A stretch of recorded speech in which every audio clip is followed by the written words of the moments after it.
Yo. GM, Susie, Corey. Hope you guys are doing all right. We are live. We made it. I made it back from the barber. If you're watching on the video, I got the high and tight. We're back. I was going to let it grow out for the winter, but we said, fuck it. Let's bring back the high and tight.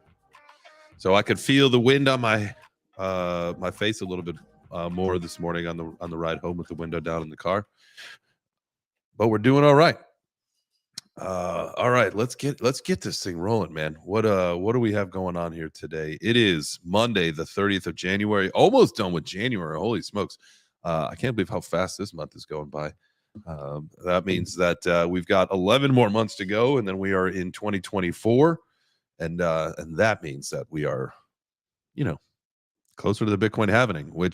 What's going on in the old chart skis today? Because I feel like when I was sitting there, are we back? Is ETH back up? Because it was like well under $1,600. It was like 1670 something.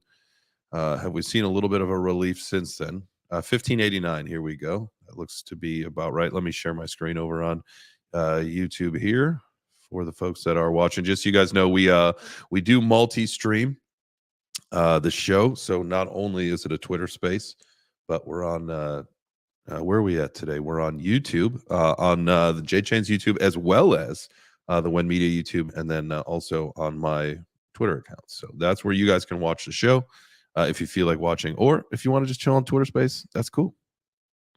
That is cool with me. Michael bringing you on up here.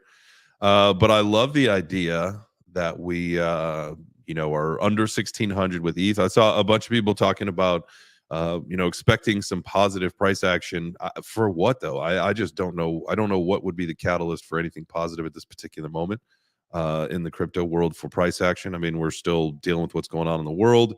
I think we're expecting a housing crisis, maybe the housing bubble to pop. I heard that may happen pretty shortly here. There's just a lot of things going on that lead me to believe that we are nowhere near, should be seeing a lot of green action right now. Now, Michael, I know you are up here and you've probably got an opinion on that. GM, sir, how are you? What do you think about the state of the markets and where we're at the moment?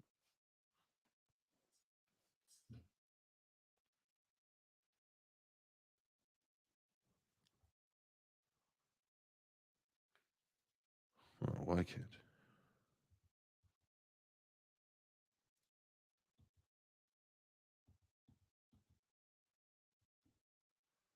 What the shit? Michael, I see you talking, but I can't hear you. Give me 1 second. I got to figure out why I can't hear you. It shows that I'm connected. I'm getting no fucking audio to the Bluetooth. It's so fucking frustrating, this stupid fucking thing. Sorry, guys. If you're watching on the YouTube, apologies. Just bear with me 1 second. Got to see why I can't hear the fucking Twitter space.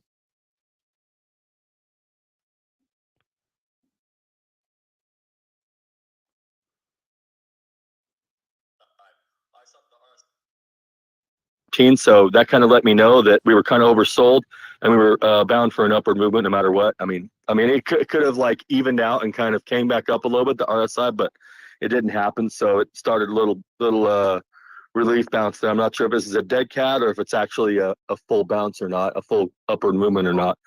But we'll probably know later on in the day, I would say. We also have the FMOC coming up soon. So that will also have an effect on the price also. When that happens this week, right? Like, is that today or is that tomorrow?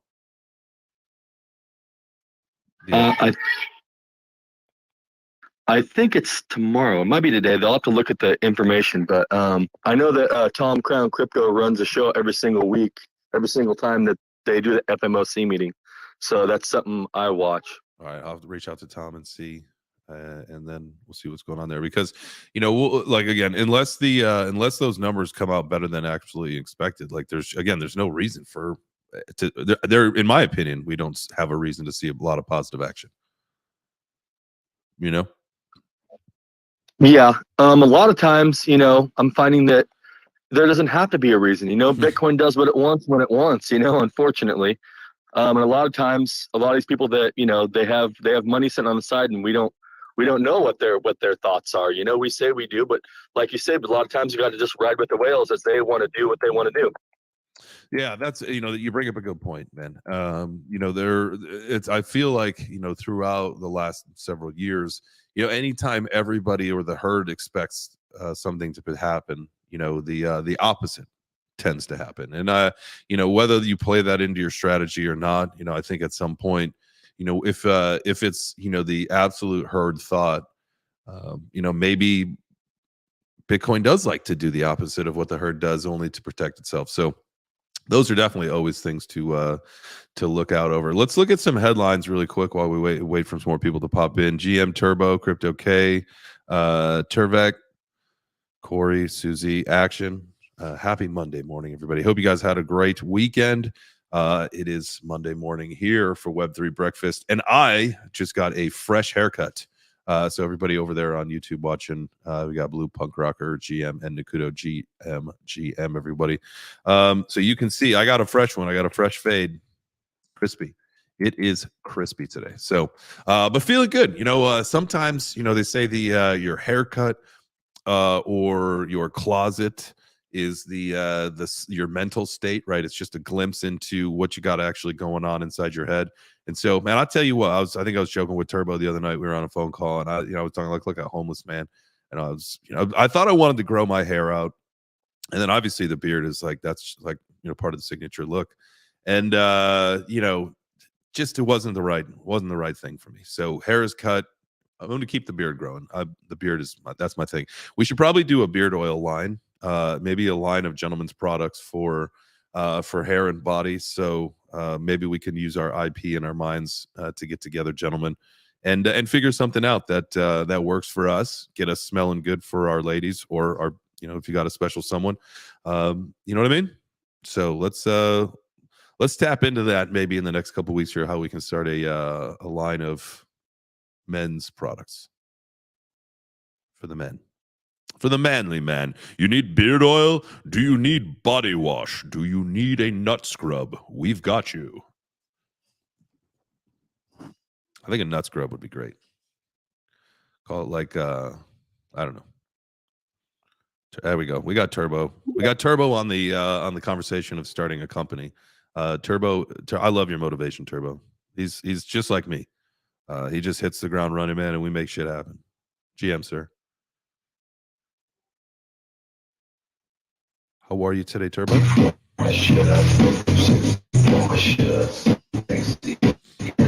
Yeah, man.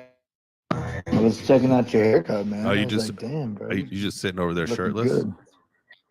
Yeah, no, bro. I was gonna see you on that YouTube, man, with that haircut, looking clean. Here we go. Here we go. We'll take the headphones off so you guys can see the whole side. Someone's at your door. Sheesh, man. Hey, bro, you about made me fall out the other day though when you said just because I'm living in the bear market doesn't mean I have to look like it. Dude, I was looking. Not only was I, yeah, definitely, I was looking like it. But hey, no more. And I packed away. I'm packing up some of the house this week, just so you guys know. And maybe this dip in ETH is my fault. I kind of hope that it is, because we really want to see that triple digits. And so this weekend, I was packing up a lot of my shoes that I don't intend on wearing between now and the time that I move. And one of them was my Ethereum shoes, my Ethereum Vans. And so they are boxed and protected. They are in a safe environment to be seen in a few months. And I think hopefully we can correlate that with the market. And between now and my goal is to be in Austin by the end of April. So by the time I get that box open, hopefully the markets will be cooking. Ethereum will be well over 2K, and we will be on our way to the next halvening cycle, rocking and rolling at some point this year. So the ETH shoes are gone. I would expect the price for ETH to go down in their absence, which I think we all want. I hope we all want Ethereum a little bit cheaper to get so that we can stack some more of it. What do you think, Turbo? You want cheaper Ethereum? It got cheaper Ethereum today because one ETH is one ETH is one ETH. So You know, I just need to get it as low as I can, hold it until that stuff goes to the moon. To the moon, baby. To the moon. Speaking of the moon, there was an article that came out this weekend that Mr. Joe Biden is revealing some game-changing crypto roadmaps after the $2 trillion Bitcoin Ethereum BNB. Okay, this is like when this is out of Forbes, and to me, this is just a bullshit article that someone wanted the absolute highest SEO you could fucking imagine in their article. Here's the title. I'm going to pull this up too for the people that are watching on the YouTube, because it's absolutely so insane how many fucking keywords are in this title. Grave mistake. Joe Biden reveals game-changing crypto roadmap after 2 trillion Bitcoin, Ethereum, BNB, XRP, Cardano, Dogecoin, Polygon, and Solana price crash. Are you fucking kidding me, bro? Billy Bambro. Billy Bambro is the one he's the senior contributor who wrote that. He literally threw every buzzword in crypto into the title of his article so that more people would read it.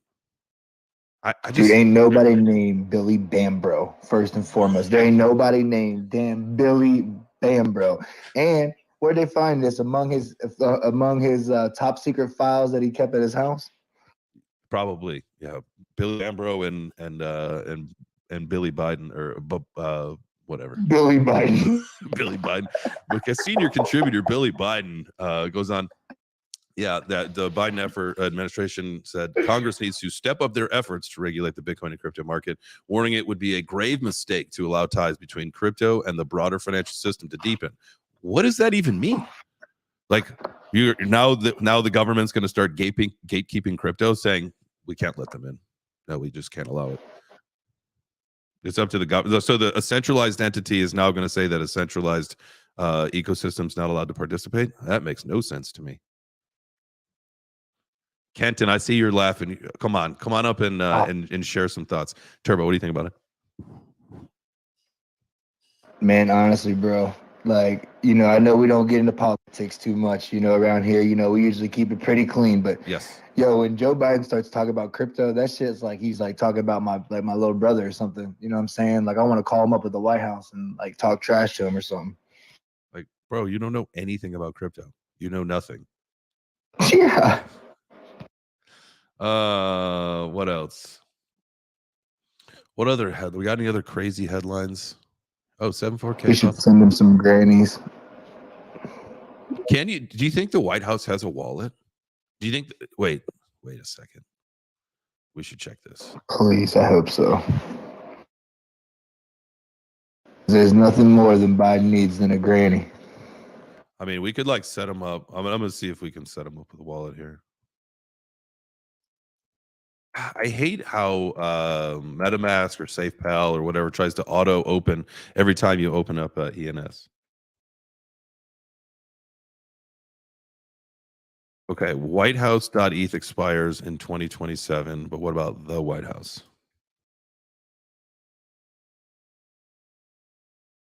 The White House also expires in 2027. So somebody thought about that. Let's try POTUS. 2025. All right, so there's a few ENSs that you'll have to be on the lookout for in the next couple of years if you want to try to create a wallet for the White House or the president. Kenton, GM sir, how are you?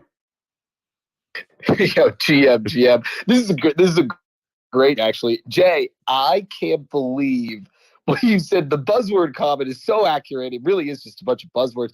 But oh my God, it's wild. Like, as soon as crypto, like completely falls because of all of their FUD and posting about it on the news all the time. Yeah, now they want in. I guess this makes a lot of sense. It's almost as if they kind of wanted the price to drop to get a lower entry. Oh, maybe. I don't know. I'm just saying, if I was in charge of the country, maybe I would do the same thing. I kind of wanted a lower thing on ETH, and yeah, I'm just saying. I think you're onto something. Yeah, I listen. I think that we all know, if you've spent any kind of time in this industry, you know that there is slight manipulation going on from the powers that be, and the powers that be, who knows who they are, right? It's the man behind the cloak. It's the Wizard of Oz. Well, we know that there's a lot of bullshit going on, and yes, Kenton, you are right.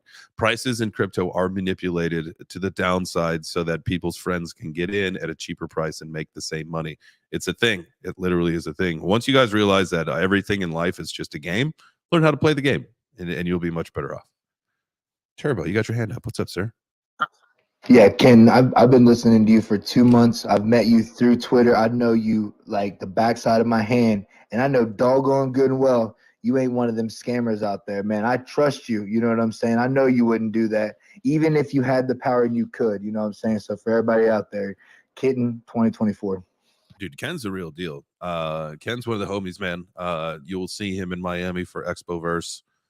Make sure that, and I got to talk to you guys. Make sure that that's still on my radar. So let's do that. But yeah, guys. No, I got you, Jay. Yeah, make sure that you do check out Expoverse down in Miami in March. It is going to be wild. It's going to be awesome. It's going to be big time. I'm excited for conference season to kick back up. I had, we all like to go hard for a little while, and then you got to take some time off, rest, recharge, get back to the office, start working on what you're building, and then we got to get back out there and do some networking again. So that'll all come up in a couple months, which is fantastic. Time it all, do a little networking, make the move to Austin, then do some more networking, and then boom, we're in business, baby. Game over. Yes. Yeah, so that's the plan. 2023 is going to be a busy year, and I think jokes aside, we're having a fun time having a conversation today. But jokes aside, I mean, this is the year to really find something. And why are you here in this industry? There's a lot of fun to be had.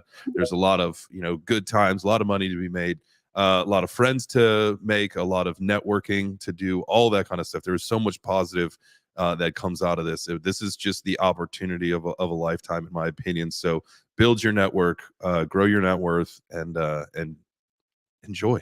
And that's what these markets do. So, GM Turvek, how are you, man? Hey, GM. You bring up the conferences and whatnot. Last year, I sat on the sidelines just because of money and still trying to learn crypto in this space. But I'm planning on trying to get to some of these conventions and some of these things.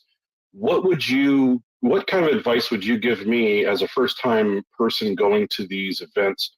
What should I be there for, and what should I look out for? Yeah, absolutely, man. That is a fantastic question, and I appreciate you asking that. And I think everybody that participates in the conferences and the in real life events will have something valuable to say about this. What I would say, even if you don't drink, don't miss the night networking opportunities. That seems to be where a lot of the really good deals, or at least conversations, happen, right? Like that's just where it seems to happen. But don't miss the sessions. If you're still learning and growing and trying to take in as much information, go to the conferences, go sit in, plan your schedule, see the stuff that interests you, or if there's certain things you want to learn about, make sure that you hit those tracks, make sure that you engage. And you always get the opportunity, unless it's an A-list celebrity or like a Mark Cuban or someone like that, you always get the opportunity to talk to a panelist or a speaker afterwards. So go up and ask those questions. Like, never be afraid to ask questions about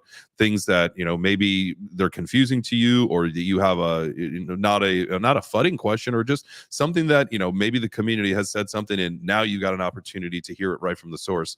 There's so many valuable things that come out of being at these conferences on that regard. And then again, it's the networking, building your community, finding more people that are there just like you. So don't miss out on that. So literally, like, if you've not done it before, take it all in, take your time, take it all in, and then build like an extra day. Like, so say you go for the weekend, maybe take that Monday off and either stick around town and just relax, or get home early and just decompress and write down everything that you learned in the conversations that you had, because top of mind is fantastic. And then that will help you with your follow-up to get the business done that with the people that you met. So that's my advice about conferences. Nice. And my follow-up question to that is, should I put my PFP on a sweatshirt and wear it around? Kind of half joking. No, I absolutely don't have joke about that. Yeah, no, I absolutely would do that. You know, it just helps people because some conferences will have your name on a name badge, some won't, some will just be a wristband. I always appreciate the conferences that have the name on the badge because it's someone who meets thousands of people at these conferences. Like it's just like an extra layer of protection for me, so that if I'm talking to somebody that I should realize who I'm talking to, it helps. But you know, shirt with your PFP, that I mean that probably goes that next step forward or that next step up, because then now it's that visual cue of, no, this is me. And I've met people with doing that same thing. So there is something to that. I love wearing my PFP of my shirt. I know fully. I saw him wearing his the other day, walking around in his kitchen while we were on a team meeting. I will definitely be making some branded merch off of my mutant before the next couple conferences I go to. Ken or Turbo, please feel free. I'll keep this quick, Turbo. He gave me a really nice compliment before. I got to be really courteous with this guy up here. I'm kidding, Turbo. I appreciate it. Yeah, though, don't for be. real. Yeah, No, you're right. You're kidding. Don't be courteous with him at all. No, he doesn't deserve it. Look at that ape. Look at that ape there. Listen, Turvik brings up a really funny point. I wanted to say the idea of like putting Turvik. If you just put your PFP on a shirt, I love that. I actually think that would be amazing if I walked up to you like in a public place and I'd just be like, oh, like this is recognizable. Like it really is. And like Jay, I wanted to ask, like, have you started to play around with any merch yet? And not just with the mutant, man, like with anything. Like, don't you have tons of PFPs and just like artwork you could use? Yeah, definitely. That is to be determined or to TBD or whatever. But yeah, no, merch is definitely something that I'm absolutely interested in. And I think, maybe instead of just having, I'll do multiple shirts, but like for say this next conference, maybe what I'll do is put every PFP that I have onto one shirt. It'll be like a little multi-design, and that will start like some new thing. And maybe that's what it is. You could just, when you buy a shirt from the store that we're creating, you just put all of your PFPs, and then we'll put them on there for you, and you can have a little multi shirt. You can rep all your faves. Turbo, what's up, my dude? Yeah, man, I just gotta say, like if it wasn't for the conferences, I wouldn't even be here right now. You know what I'm saying? Like it started in Miami. The last conference was in Miami. I got to go to New York. I went to Miami. It took me to the Kentucky Derby. That's really where I truly got to meet these people and really make the relationships like Jay Chains and Fully Vox, 7-4, Little Dilf. These are all people that I had the opportunity to meet in real life. You know what I'm saying? And that completely changes everything when you go from the URL to the IRL. Oh no, 100%. And to be honest, and I know a lot of people know the story, and maybe some people in this room don't, but that's how that I had gotten my start in crypto, by just getting involved in a community and creating some videos and stuff. But I had in 2018, and my mom had asked me to go to a crypto conference in Chicago with her, and that's actually where I met Ben, BitBoy. And so we you never know who you're going to link up with and meet at these conferences, and how that's going to drastically change your life. My life is I would say 1,000 times different than it was before that meeting, before Ben and I met, and then we decided to do a podcast, and then obviously his career has exploded, and so you just never know what happens at these events and who you're going to meet and what comes out of it. So that's some advice that I, if anybody ever asks me like, are the conferences worth it? Absolutely. 100%. If you've been doing it for a while, then you will start to realize that, once everybody, or once, you're really, really in the ecosystem, the conferences themselves are not the most important thing. It's the networking afterwards. You could get away with, not attending as many of the sessions if you've got your network in place. And so that's like level 2 conferencing, though, if that makes any sense.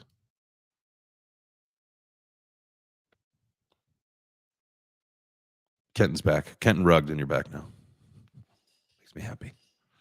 What else we got today, guys? Sorry for running late.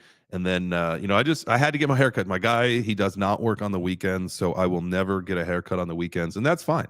Monday mornings, it was like my little me time. Got to sit in the chair, get my hot towel. I don't know if you guys, where you get your haircut, they do the hot towel. That is like an experience. Like, I'm actually considering getting a hot towel machine for my house, so that I can do that more often. That may take away the appeal if you could do it whenever you want, but you know, it is what it is. Good morning, Zach. How are you? Doing good. How you guys doing? Wonderful. Did you have a good weekend? Yeah, it was good. Can you guys hear me okay? I'm in the car again. Yep. We can hear you. Okay. So I have one question. I've been waiting for Matic to come back down in price, and I feel like it's kind of running away from me. Mm. Do you guys think it's going to come back down, or do you think that I should just jump in? Here, this is. I'm so glad you asked this question. My mom. I was talking to my mom actually on the way to get my haircut, and you know, she asked me something very similar about a crypto. And I said, Mom, honestly, like yesterday, or I think it was yesterday, I had that same thing, you know, like where, you know, I tell myself, listen, man, like, you know, there's a lot of shit going on in the world. There's a lot of things, and there will be some negative price action. Don't fall for it. This is what I always do, right? And then I see ETH pop up to like 16, was it like 1680 or something yesterday, whatever it was. And I was like, motherfucker, like you sold, like you tethered off too early, like you missed it. It's just gonna run. And now I'm seeing like Bill Noble talking about Bitcoin at 30K. Everybody's like, you know, ETH's gonna pump. I'm like, shit, what have I done? Like, I'm gonna miss the pump. And whatever. Well, you know, here's the deal, man. And I, you know, I literally like sat myself down this weekend, yesterday afternoon. I said, listen, bro, like, you know, your strategy, like, don't change your strategy right now. Like, you don't change your strategy in the middle of this. Like, stick to your convictions. Like, if the world goes to, you know, heading into the direction where we're going to go into like a worldwide recession or whatever, like, you know, people can't hang on to their crypto, and so there will be some sell off. Plus, you've got, you know, the Ethereum sell off that's going to happen when all that staking releases. You know, all these things. So just stick to your plan. And I did, and you know, things are back down a little bit today, and I feel better about that. But I think, you know, Zach, it's just, if your research has told you one thing and you're expecting that price to get down to a certain level, just wait. Just don't, you know, don't chase the pump. That's, I know it's cliche, but I feel like, listen, I had to tell it to myself this weekend. I had to tell it to my mom this morning. I think that we are just at that time in the market where we are just like so uncertain of what's going to happen. Are we going up? Are we going down? What's happening? But I think if we all just take that step back and think about what we've told ourselves over the last several weeks, you know, that's what we need to remember, is we've got a plan. So let the plan go. And when I say let it go, like, let the plan play. Yeah, that's kind of what I've been thinking. I wanted to go back below like 80 cents to get back in, but I don't know if it's going to go, which my plan is just to DCA into it, but I've been focusing right now solely on Cardano and just dumping into Cardano. But then when things hopefully go down a little bit, I want to just kind of spread it out among a few. But yeah, I've been watching it kind of take off, and I know that the market's kind of hot right now because the normies are asking me about the market. They're like, "Whoa, crypto's pumping like crazy. What's going on?" Yeah. So it's like, oh, well, I mean, technically it's not like crazy. It's just doing a little bit, but that's how I know that the market's of interest again, because the normies are paying attention all of a sudden. So, yeah. But I was just curious. I was like, That to me, honestly, Zach, and thank you for bringing that up. That to me is one of those concerning things, is why are the normies talking about crypto? This is not, we're not in a bull run. We're not, is this a bull trap though? Is this something's happened to get that attention, and now everybody's going to start, you know, throwing in money, and, you know, the folks that are in control are going to say, ha ha, got them. And then suckers. Yeah, I agree. You know, it's like that, you know, I don't want to say that I'm jaded, but I'm jaded. And I think a lot of people are too. Now, does me being jaded change my investment strategy? No, but I think it's just one of those things that sits in the back of your mind, and you have to think about it. And I think, as someone who knows these things, like, you have to put that into your strategy, at least think about it. I think it would be, you'd be remiss not to.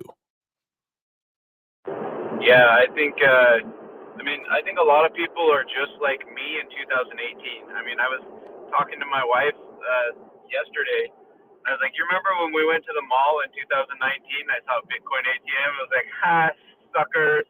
What did they do? And then I was the idiot.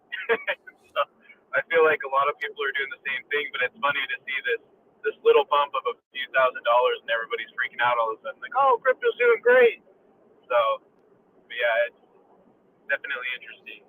do we become the assholes if this is the pump?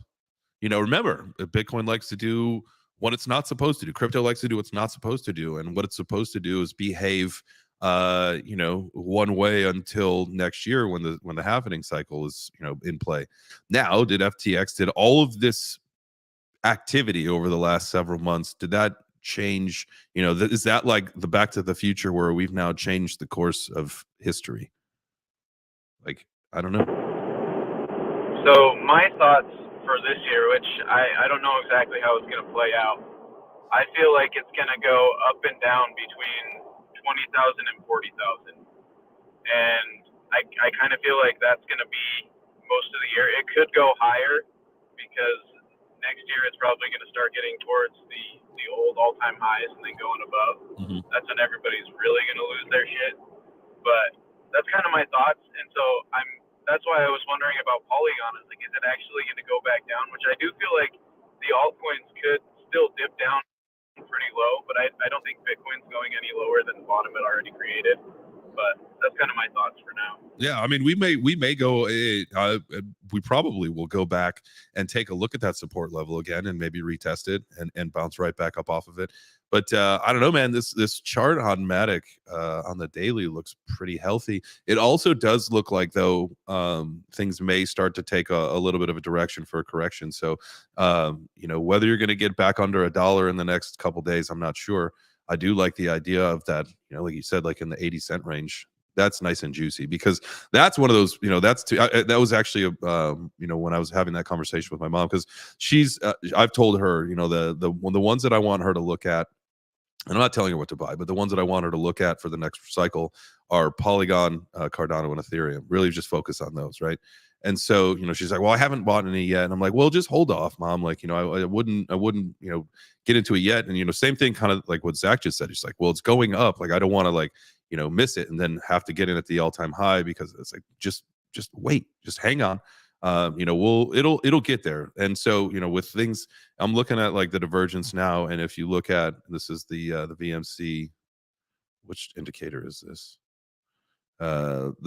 This is like the fake market cipher B divergences, and so you can see like the wave is like, I think that's crowned. So looking at, and I'm sure some people have a better way of ciphering these charts and stuff, but I mean, to me it looks like ETH last week, where the momentum is starting to come back down, and you look like we're seeing taller wicks. And so that usually means that, in my opinion, we may start to come down and correct a little bit. So you might get this thing under $1, in the next couple of days, but maybe 80, in the 80-cent range might take a little bit longer. That's my opinion, though. Yeah, I think that's kind of what I'm hoping for. So I just know that Polygon has been partnering with so many people for the past couple of years. It's going crazy. But that was one of the top performers in the last bull run, and I was so mad that I didn't see it before. Same. And so, but I think I'm gonna start going into it, but I do expect it to come back down a little bit. Yeah, I lost a lot of Polygon playing around with the Coin Leagues game. Yeah, so, looking at that chart, Jay, she looked like she wanted to she looked like she wanted to do a double top M, then she went the other way. I think it's a lot of hoodoo right now. You know what I'm saying? I still think it's going to drop tremendously. Too many major conglomerates are waiting at the doorstep wanting in. It's that hoodoo, that voodoo that you do, making that chart look like doo-doo. Sorry, I had to make the poop joke. Turvek, you've had your hand up for a minute, man. What you got? Yeah, I was going to take a little bit of a different take on entering into the market. Hopefully, now understand this. I'm going to tell you this right away. I by no means have any experience other than my own personal experience. But for me, I look at entering something like the old adage of having kids, Jay Chains. I don't know if you have any kids, but I do. Mm-hmm. And it's like, if you wait to have kids for the right moment, you're never going to find the right moment. It's just one of those things that if you're going to do it, just decide to do it and get in, because if you wait for the right moment, it'll pass. So the right moment is whenever you're comfortable getting into the market and then manipulating or handling your money in a way that benefits you. That's how I see it, kind of a general overtake of just being ready to get into the market. I think that of what you said there, one of the most important things for people to take away is doing what benefits you. It is your money, not anyone else's. So you need to do what benefits you with that. And so I mean, I agree with your strategy there. I mean, you just have to do what benefits you. 100%. Thanks, sir. Yeah, absolutely, man. Turbo keeps rugging, but all right, I think we might have got you now. 74K, how are you, man? GM. Also, I'm pretty good. Lil Dilf. I see you in the crowd. Carmen, GM. Everybody that is listening, GM, thank you for joining us. This is Web3 Breakfast. It is Monday, January 30th. Just having a fun Monday morning chit chat about what's happening. What do you think? What's going on in the markets? If you do feel like come on and up, that was not English. My apologies. If you feel like coming up and sharing your strategies, your thoughts, ideas, concepts, please feel free. All you got to do is request, and we'll bring you on up. Don't be a douchebag. That's all I ask.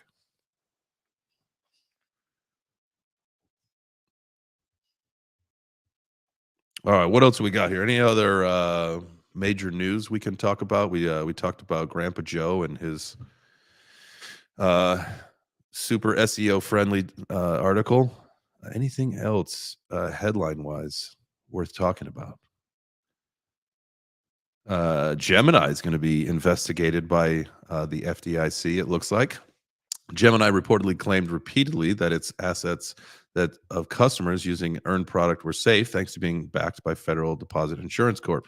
Oh, the FDIC, they got your back. What happens? Let me ask you guys a question. If like say like Coinbase or Gemini had an issue with your crypto, do you just like file a report with the FDIC? Like, how does that work?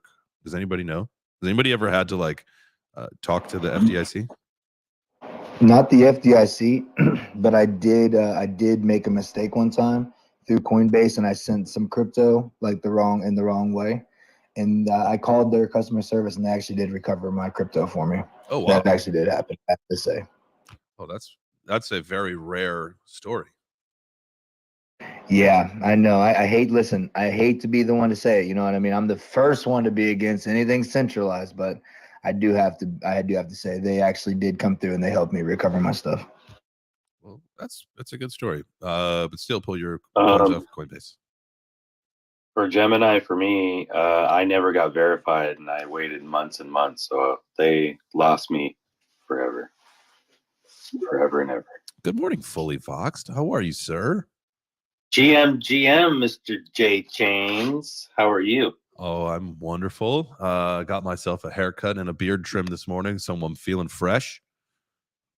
Yeah, you were looking a little lumberjack last night. I was like, that's like the longest I've seen your hair and beard combo there. Yep. We were talking earlier. I was talking with Turbo, and we were saying just because it's the bear market doesn't mean I have to look like it. So we made that change. So I feel it's one of those things, man. I feel better. Like I heard this a long time ago, and somebody had said, if you want to take a look into the mind of a man, look inside his closet. And like if your closet is an absolute disaster, or same thing with your car. If your car is a disaster, you got cups and shit everywhere. Maybe you need to get some things together. That's what I heard.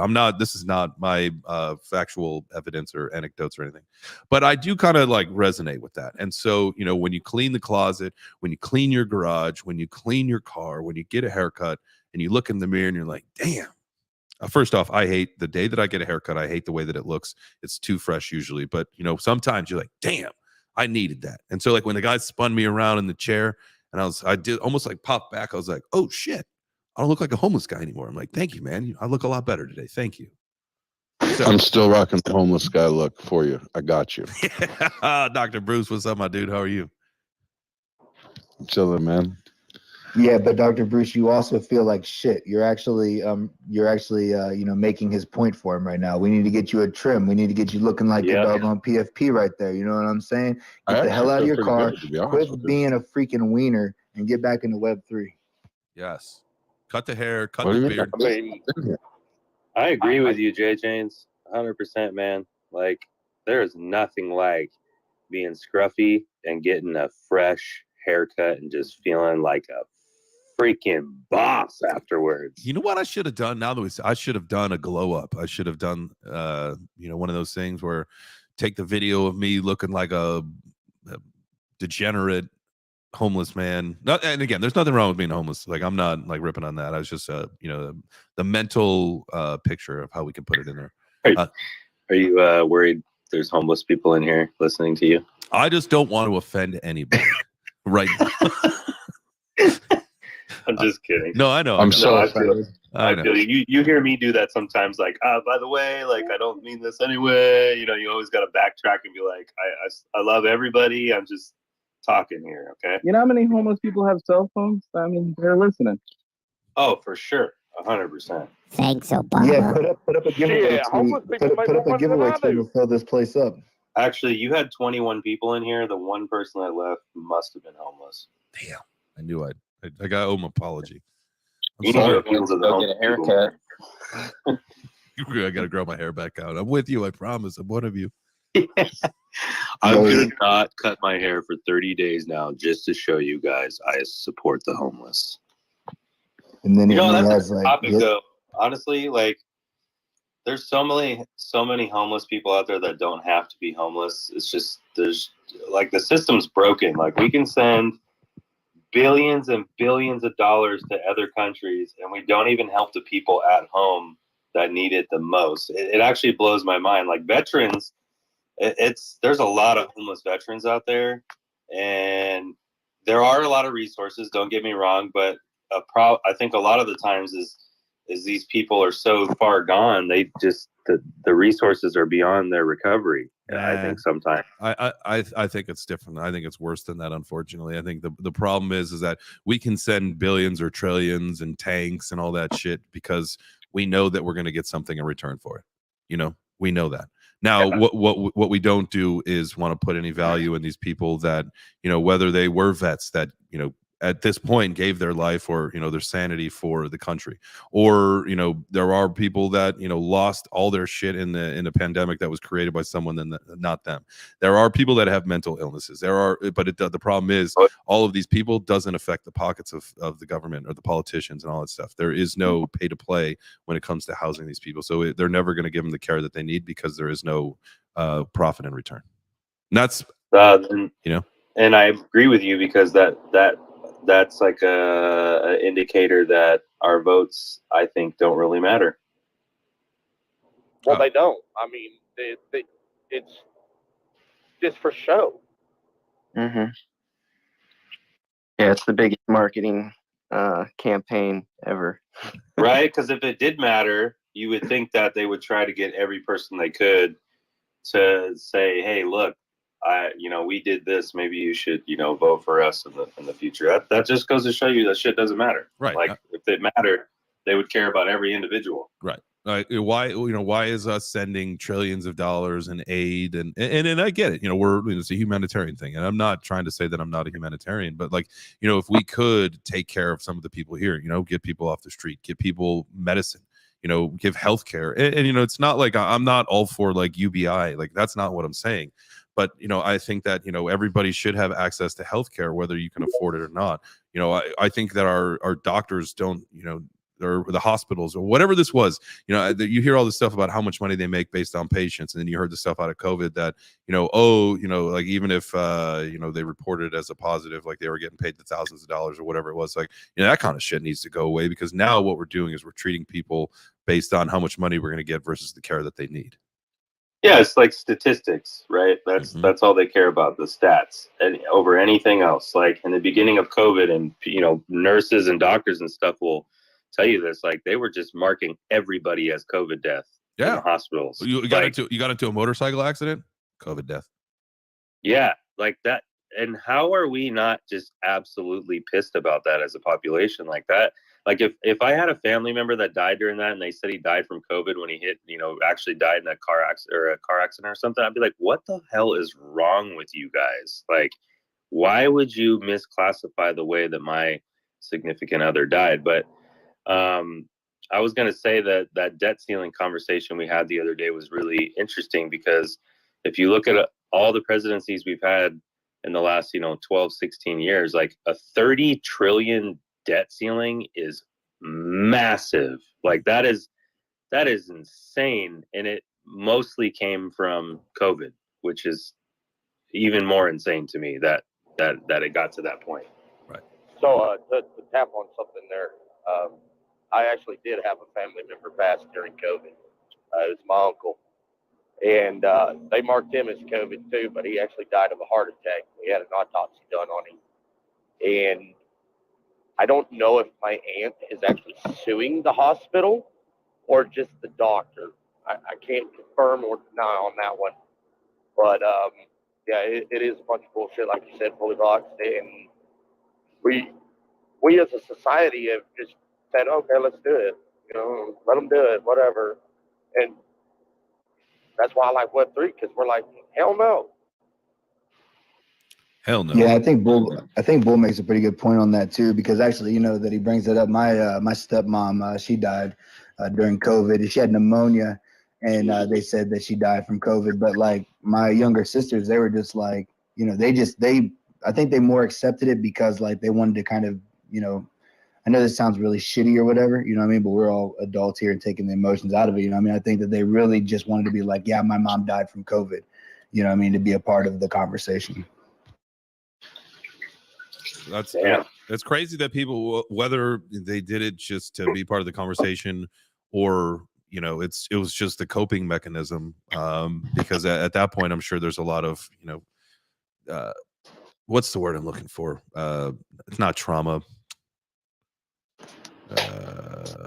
No, I think trauma is definitely a good word too. You know what I mean? And that's definitely the point. I mean, I don't think it's as much as like they consciously felt that way, but I think society puts so much pressure on the people who are just regular people, you know what I mean? Like robots, man. They go to work, they press the blue button every day, like they take all of their thoughts from TikTok and Facebook. Or the mainstream media, which now, I think there's a lot more people, especially here in Web3, that get their news, that get their headlines, they get the information that they absorb, from places like Twitter, places, where you could get more trusted information, where, that like if you go to CNN, Fox, NBC, all that, you're going to get some story spun up by somebody who paid for it in some way, and it's like the journalism, the mainstream media, I don't think there's any integrity left in it. And that's why I appreciate being here in social media with the community, because if enough of us say the same thing, hopefully that will have some resounding echoes. I agree with you there. And that's the biggest thing. Like Fox News and all of them lean one way. Well, we need someone that is mutual. Like all news and all of that should be mutual, but they're not, unfortunately. Ladies and gentlemen, 2023 is the year. There's one company that comes out with news that you can trust. Wend Media. Web3. They're going to kick your ass. Let's go. Let's go. My God, when did we come out with that new commercial? It sounded so good. I'm taking a playbook or a page out of your playbook, but had to. I liked it. That was so random and out of nowhere. I was like, ooh, what's this? I was like, ooh. Hey, no, honestly though, what we're doing at Wend Media, I think fills a huge gap in this space. And that Twitter service we started offering, I was looking at a bunch of Twitter accounts from people that I talk to all the time, and people that I respect, and that have a really big following. And none of these none of these peeps in here are like doing engagement posts or putting out good content about their projects. Like I went to a project last night who's getting pretty close to minting out, and every single post I saw for the last 10 days, I only went 10 days, I'm sure it's a lot longer than that, was nothing about the project, but it was all giveaways. And I was like, how are you not here? Like, not even a GM post, nothing, like just straight giveaways and all this stuff. And I'm like, man, you've got to put more content on your Twitter page. And a lot of people, I think, are just really lazy with it, which is, it's okay, especially if you don't know what you're doing, right? A lot of people here in this space don't know how to grow their Twitter accounts, but that's something When Media is doing. If you're having, and we do individuals and businesses, not a shameless shill up here, but I think it's like very important to display the value to people and what we are growing over there. And if you like want more engagement on your Twitter, if you want it to grow for your brand or your personal self, like that's something we could do, and like really hold your hand and show you what we're doing, and give you a clear picture of what will help your Twitter account down the road. And that's just one of the things that we offer. But growing your Twitter is not easy or the organic way, but we are doing it the organic way. And we could show you how we do it. So if you guys are interested in that, at When Media Labs is our company Twitter account.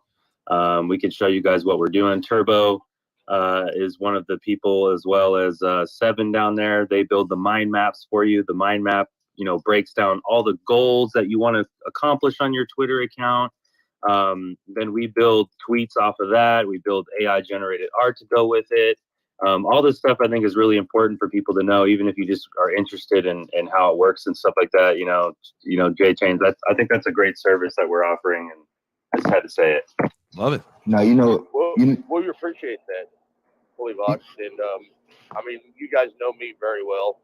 I typically join in on y'all spaces all the damn time, but I'm also always driving. So yeah, like fully Vox said, man, check them out. They're good people. Bull Holler approves of them.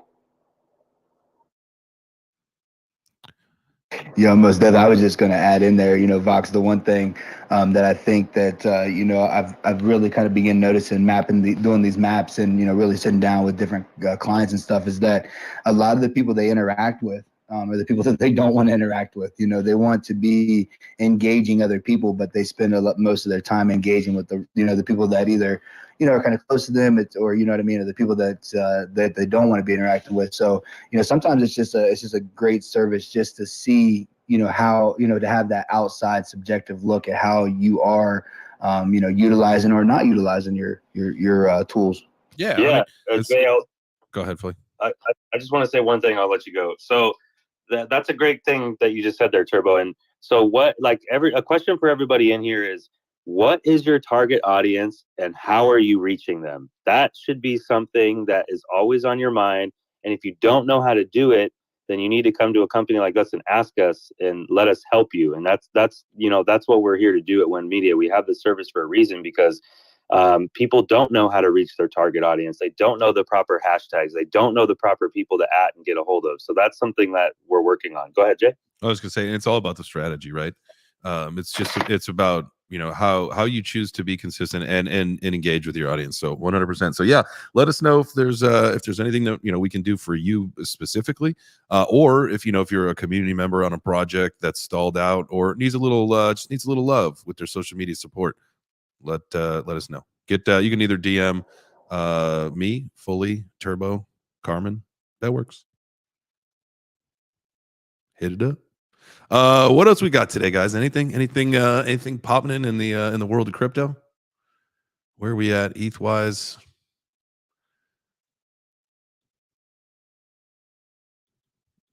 I did give me another naked granny.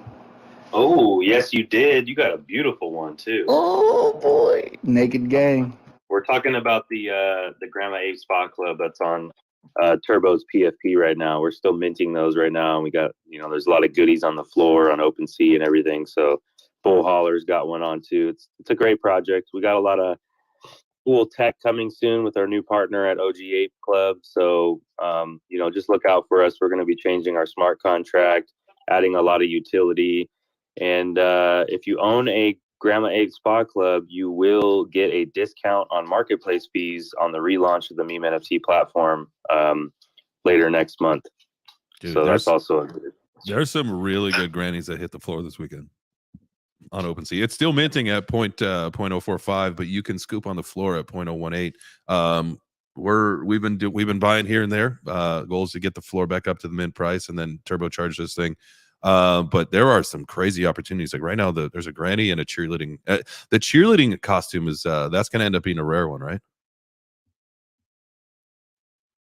I don't know if it's rare. I just really like it. Or I it's think it's like because it's a. I'm sorry, it's like it's got the merch. It's got the GASC Yeah. on it. So okay, that's what it Yeah. is.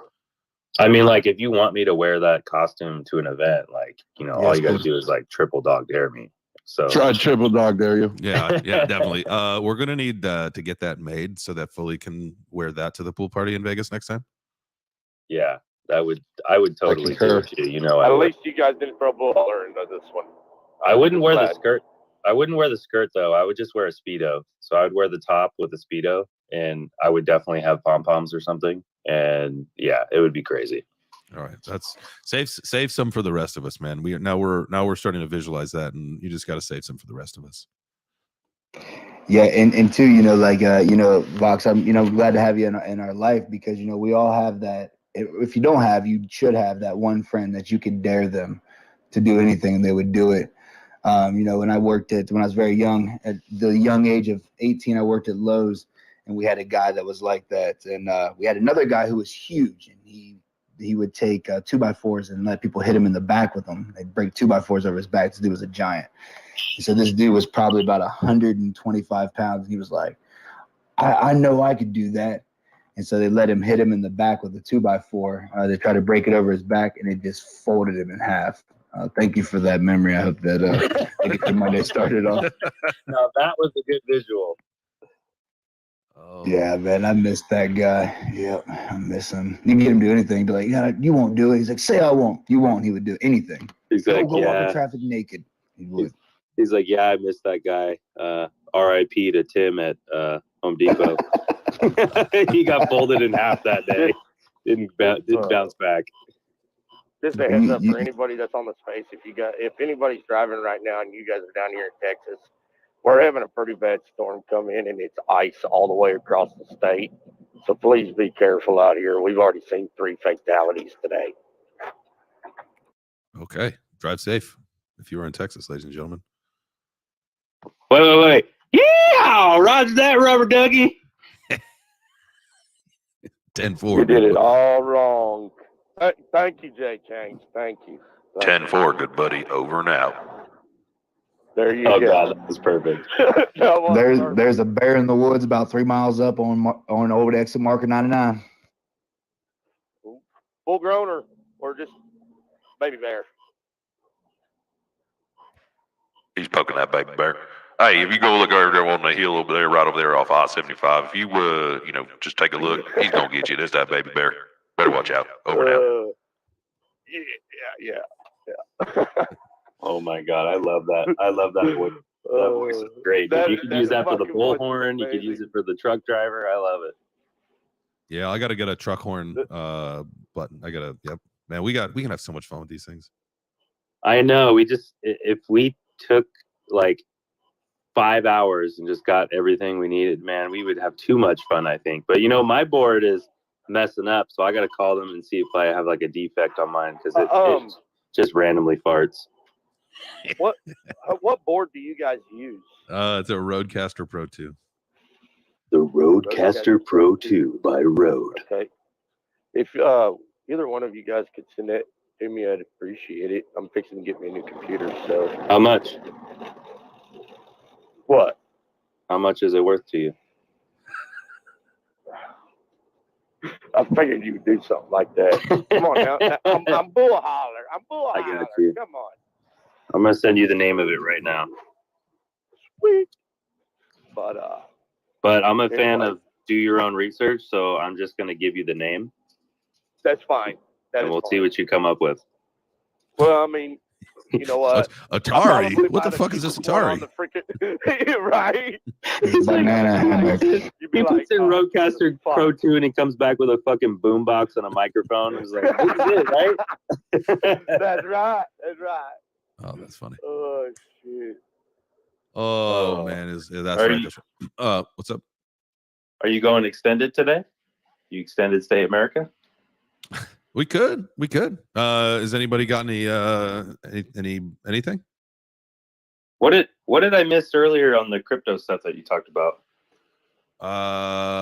We were talking about there was market was up, markets, and then it went down. Yep. And so Grandpa Joe.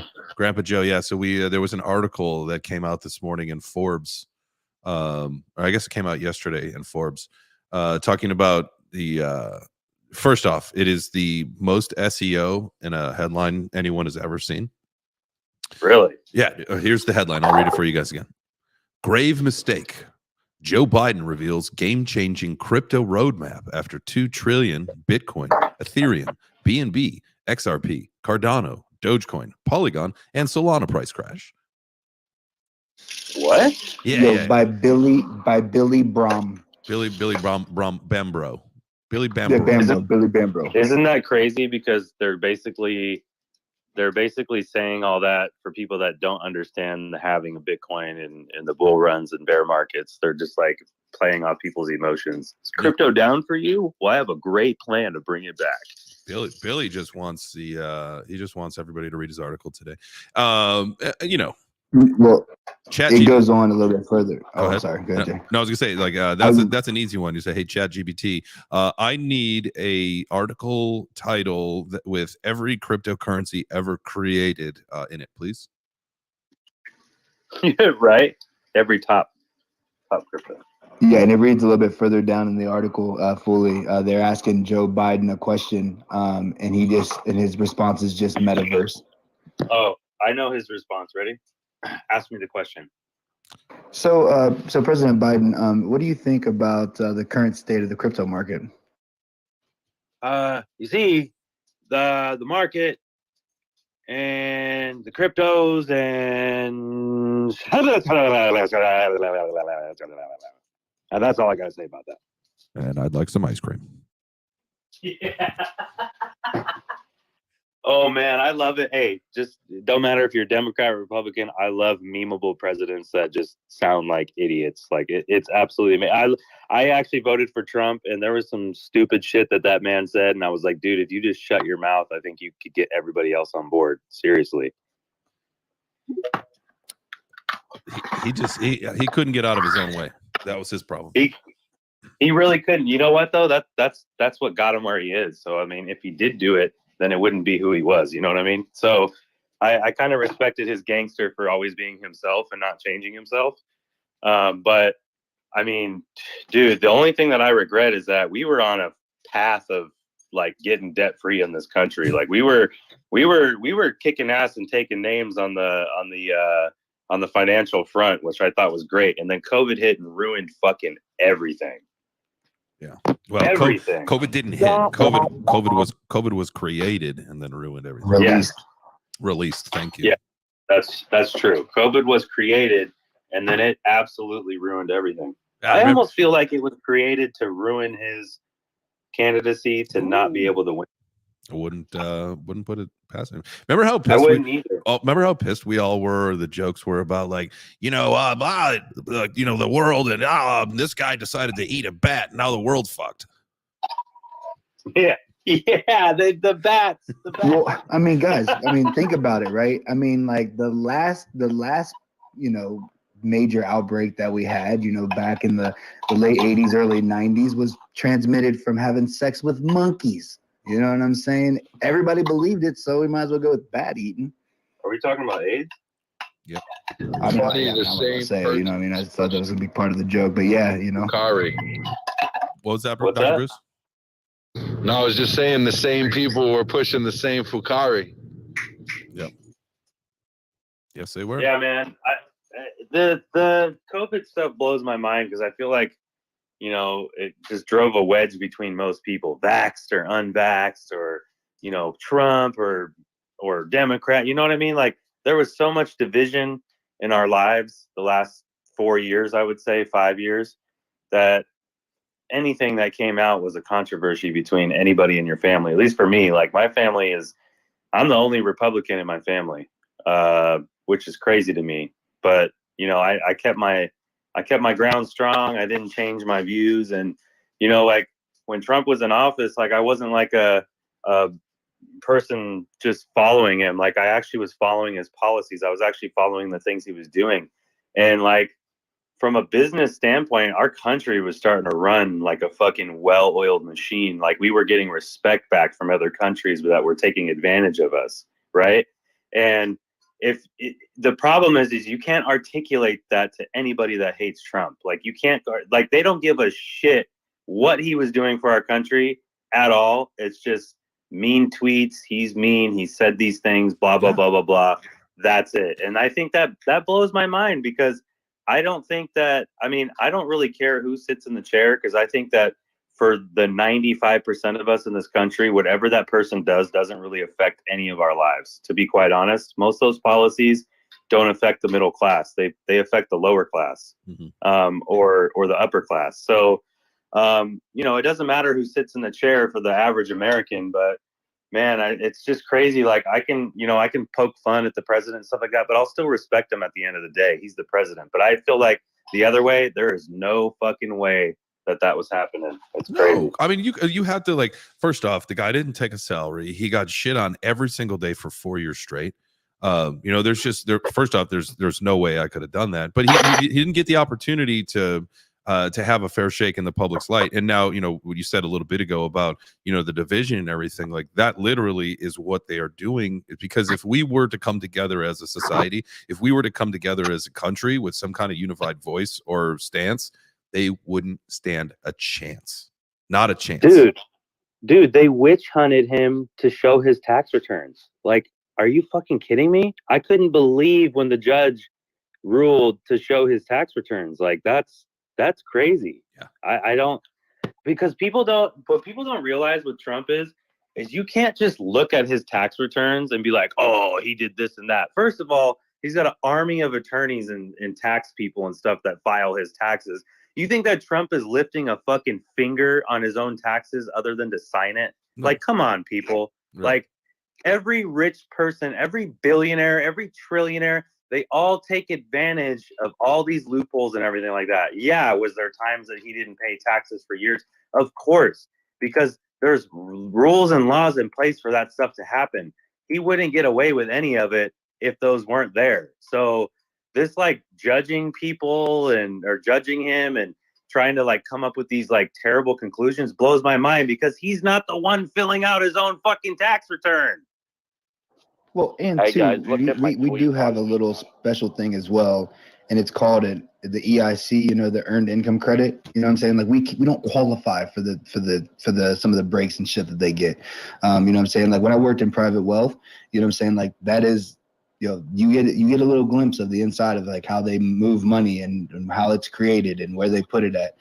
You know what I'm saying? And at the end of the day, it's like, I think Jay hit it the best. You know, if we would just come together and create, because the only person that's getting screwed in this whole deal is the middle class. We get screwed across the board. Eggs go up to $9. It doesn't matter to the person who's receiving EBT because they're getting money and they're getting a bump on their money to go and buy those things. You know what I'm saying? The rich already have tons of money and they're probably somehow involved in the inflation and already getting a kickback on the shit anyway. You know what I'm saying? The only people that are getting screwed is the middle. And we're like the worst ones. Like we won't come together. We're too worried about race and gender and what someone's sexuality is, or if they got a shot or didn't get a shot. You know what I mean? Like this is our time to just cut the BS and just get to work. Yeah, it's like sometimes you just want to tell people to shut the fuck up, mind your own fucking business, and get to work and start making yourself better. And let's come together as people. Left Coast, I know you came up here. It's been a while since I seen you pop up into the show. GM, how are you? But really quick before you answer, I just want to let you guys know. And this is just for some minute. I don't got my teleprompter in front of me to read though. So I'll say. General Electric's IRS tax returns are typically about 57,000 pages long. Anyway, GM Left Coast, how are you, bro? Good, man. Good. Did you hear what I said earlier? You don't have your teleprompter, like, so you can't talk for a minute. Teleprompter, I don't have. Yeah. Well, I was cutting out, so when I connected there, it took a minute of lag. So. No, I was thinking, good, man. Just popped in, checked out the space. You know, I like the topics. You know, let's keep it going. Good morning, everybody. GM, yeah. Oh yeah, welcome. GM. Welcome up. Yeah, and just so anybody knows, we're not like we appreciate everybody's views up here. So if you have an opposing view, like we're not gonna shit on you or anything. So by all means, if if you're on the other side of whatever we're talking about, come up here and change our minds. Like, I'm not one of those ignorant people that's just going to be like, no, I'm right. I don't think anybody up here is like that. Yeah, no, not. No, it ain't even about changing our minds. It's just standing your ground. You know what I mean? Like sharing whatever it is that you believe in. That's how we all grow and get better, right? Is when we have open ears. Yeah, definitely. Remember when like we used to have arguments or we used to have like discussions? Like, I feel like those are going out the fucking window, and it's either my way or the highway. Well, this Jay Change's space is open for discussion, and I like that. It's a 2-lane road, baby. We are open-minded here. You can talk about it again, like most of the time, and it's pretty funny that we are. I would say maybe tiptoeing around politics a little bit today. Like this is probably the first time. It may be one of the last times we ever talk about like political style issues, just because like, you know, they tend to get people pissed off for whatever reason. And I don't want anybody to come here and get pissed off. But yeah, no, like to what these guys are saying, the exact point is everybody is welcome. You're allowed to voice your opinions and your thoughts, and this is a judgment-free zone. There's just one rule: no douchebags. If you come up and you throw some hate speech out, or if you throw some misogynistic shit out, like you will be booted out of this room so fast. But that's it, man. Like everybody is welcome to be here, participate, come up, share their opinions, their thoughts, their strategies when we talk about whatever. It doesn't matter. Just again, just don't be a douche, and you're welcome. Hey guys, I posted 2 screenshots on your page, Jay Chains, of what I want to put in my semi. Go holler. He just said to not be a douchebag. Yeah, never use the kidding. words. Never use the word semi again. Okay, yeah, that's the right. You got the right boom arm, and you want that Shure SM7B. That's the stuff. Hell yeah. But yeah, man, like what we were talking about, it's just crazy. Like, I think we need more open forums. We need more discussion and not so much like people just bullying each other over and saying that they're right and you're wrong kind of stuff. Like, I feel like old politics have completely gone away, and now it's all this like, all they're worried about is complete takeover of the Senate, complete takeover of the House and all these things. And it's like, are you guys even worried about us? Are you worried about the people that elected you? Because I don't feel like my voice or any of our voices are really there anymore. I see a lot of shit. Like, if our voice was there, Nancy Pelosi wouldn't be the House Speaker for so damn long. Straight up. Exactly. The woman is a raging alcoholic, people. We had a raging alcoholic running the Speaker of the House. My mother-in-law literally works for the state in California and has had to work side by side next to her multiple times. She's a fucking drunk, literally a drunk, going up in public and acting upon our needs and wants. It's absolutely crazy. Just blasted on wine. She was a whiner, right? Just blasted, bro. She's just blasted. It's like, how is that not a topic, but something Trump did 40 years ago comes up every time, right? Like, he's not like 40 years doesn't change a person. You know what I mean? Right. Like with her being drunk is no problem to me. It's just the insider trading is what like chapped me about that. Trader of the year, Nancy Pelosi. Yeah, being in politics and just creaming the crop of just anything that they regulate or unregulate, they got first dibs. No, you're right. There was a lot of there was stocks and stuff that they shorted, right? Like when certain regulations were coming down, and there's nothing being done about it. It's like, how can you sit in that seat, make millions of dollars while, you know, the middle class is, you know, stuck in the 100,000 range or whatever, and you're up there making policies and stuff that are just making you fucking filthy rich? Like, what? That is not the point of you being in that seat. Like, if you got into politics for the wrong reason, if you're trying to get rich. Well, they seem to always get rich, though. That's like the get rich quick scheme. Just become a politician here in the United States, and boom, you're a made man or a woman. Yeah. What's up, Turbo? Yeah, I posted this story up in the Jumbotron, man, and I definitely encourage everybody to take some time today to read it. It's about an artist. His name's Daryl Davis. He was a blues musician, and he ended up like becoming friends with a KKK member. And he ended up like, you know, sitting down with these guys, and they both would talk. You know what I mean? They would take the time to listen to each other and both their sides. And because of Daryl Davis, 200 Klansmen at the time, gave up their robes, which were like the top of the, like at the very top. And it really kind of changed a whole lot of lives. And so, just, on a Monday, a little Monday learning, what I'm saying? It's a beautiful story. And, I think it could really, it has a lot of value to what we're doing here. I love it. Can man. I? Go ahead.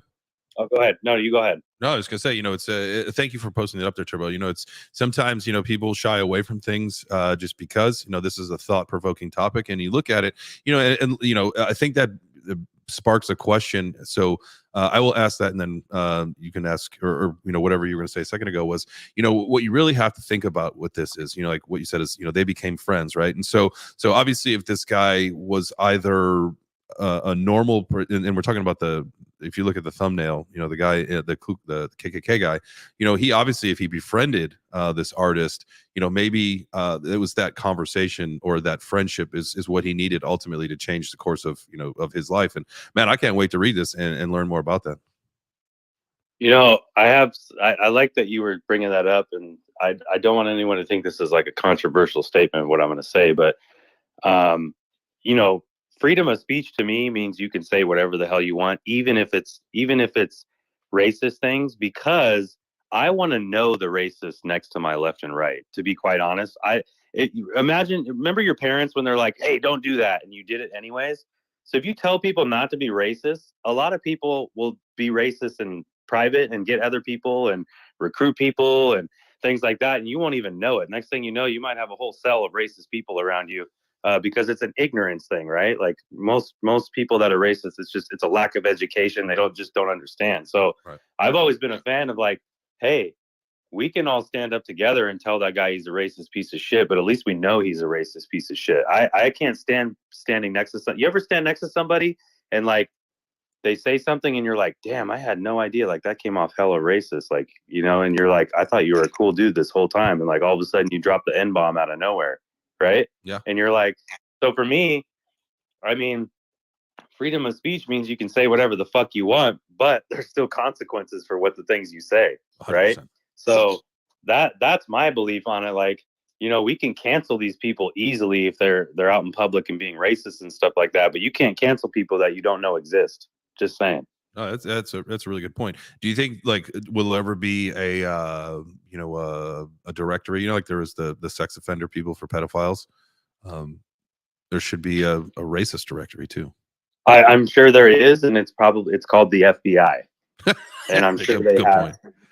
I'm sure they have a whole racist dossier on most people out there that that they don't share with us. But yeah, I think you're right. I think But then that opens up opens us up to more classification. Well, now, if I could jump in here just for 2 seconds here, because I just feel like I feel like people that are racist, like they just need more love. Like there's something that happened in their life that's brought them to that point. I'm saying? Like if I look, I'm gonna tell you, man, I lived a crazy life, right? Like my entire family is white except for me. I'm the only black kid in my family. All of my cousins are white. All of my siblings are white. Even my children are white, and I am black. And because my real father was mixed, and I just got the gene, what I'm saying? So I came out black. And my grandfather is racist. He's from West Virginia. He actually keeps an axe handle that he beat his daughter's boyfriend, who was black, who's now her husband, actually. They have 5 children together. Beautiful family. But he actually beat him with an axe handle, and he still has it to this day as like a trophy. But he never saw me as like black. What I'm saying? I got to be, I had to be white at home and black at school. And so I got to see kind of like, I had a really unique inside look at both sides. Like I never got to be on the winning team, right? Like if the white side was winning, I was black. If the black side was winning, I was too white. You know what I'm saying? And so really, man, people just need love, bro. They need love. Turbo, you're not black, brother. You're not black, man. I think everybody's pink on the inside. I think for most people that don't even really think of it like this, but racism is taught. You know what I mean? It's taught to you. Like a baby is not born. It was like, I hate black people. I hate Mexicans. You know what I mean? I hope nobody clip that because let me say that I'm giving examples here, right? So it's taught. Like most racist families and stuff, it's things like kids just listening to the things that you're saying, and then they're like, okay, I have to believe in that too, right? That's why it's always like, sometimes I don't really have a filter around my kids because I feel like nobody else outside of my family is going to have a filter on my kids. So I don't do that. Like I cuss in front of them and everything, but they know damn well not to cuss in front of me and things like that. You got to teach them what to say and what not to say. That's my philosophy. But there's parents out there that are racist and they say these things in front of their kids, and they're just breeding more and more generations of racism based off of the things that they're saying. So, you know, it's more about, okay, let's see who the racists are out there. Let's try to educate them of why all people matter. Like, really, I've never understood the thing of racism, because it's like, we're all fucking human beings. We have 10 toes, we have 10 hands, we have 10 fingers. Like, what is the issue with someone's color of skin? We're all fucking people. There is like there's like a book called The People's History of the United States, and it's quite a large read. And it talks a little bit about this. And so what they don't really talk about in history is that at the beginning of, like, when the beginning of the United States, you had white slaves and you had black slaves. The white slaves are called indigent servants, and the black slaves are called slaves. And so the white slaves and the black slaves were working together, and they were overthrowing the homeowners, the landowners. And if you own land, you were the government. And so they came together and they're like, look, we need to do something, right? Because like we're getting crushed. Like the Native Americans, the indigenous people, they're like killing everybody, and the blacks and the whites are working together. So we have to do something. And so they created the middle class. They gave them a little bit of land and a little bit of money. They started to work for them. You know what I'm saying? And that continued on through history. You know, with getting rid of gold. Putting everybody into debt. Like that's the real slavery, right? That still exists this day is just the crippling debt that people have to live in. And so what we have to do here, having these conversations, you know what I'm saying? And since, we touched on politics a little bit, you know what I'm saying? We might as well keep it a little edgy today. It's Monday, get people fired up, ready to make a difference. But it's like, at the end of the day, if somebody can hate me and not know me just based on my color, then I can love them without knowing them. You know what I'm saying? And it's up to us having these conversations, you know what I mean? Making a difference, you know what I'm saying? Like, there's somebody out there right now be like, damn, you know what? Maybe that is going to change my mind a little bit. And that's what I think this Web3 Breakfast is all about, Jay. And I appreciate you doing this every morning for us. Hey man, I appreciate you being here every morning, and I appreciate everybody being here every morning. This is a community. We are building it one day at a time, and I can't thank everybody enough for being here. So thank you guys so much, everybody that popped up on stage to contribute and be a part of the conversation. I appreciate you. If you listened, and we'll get you up on stage one of these days. But just keep in mind that Web3 Breakfast. This is a place for the community to grow, build, and develop together. And I'm super excited to be a part of it with you guys. And so make sure that you tune back in tomorrow. We got some things planned throughout the week. We're going to be stepping up the production and the content flow just a little bit. So be on the lookout for it. Make sure that you guys get a chance to tell someone you love them today. We will be, we got some granny spaces. We've got some DGen hours later tonight. So be on the lookout for some links. But have yourself a great afternoon, a great rest of your morning, and we'll see you tomorrow for some more Web3 Breakfast. Adios. Thank you, gentlemen.